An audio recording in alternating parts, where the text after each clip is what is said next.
Oh, mfethu, today anginawo amaningi. Ngikudlulisa nje ukuthi mawe out ungaxeki. It's any cost fika kwenyuko bro. Angikunikeza ama-options i-sustainer impilo yakho. So wena make sure ukuthi futhi wenza konke ukuthi ufike kwinyuko. I-out ethi iyanqena mina iyangixaka. Unqena kanjani ithotho? Unqena kanjani i-out? Inyuko. It's all cost.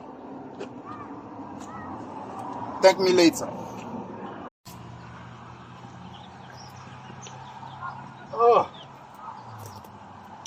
Mfethu, today anginawo amaningi. Ngikudlulisa nje ukuthi mawe out ungaxeki. It's any cost fika kwenyuko bro. Angikunikeza ama-options i-sustainer impilo yakho.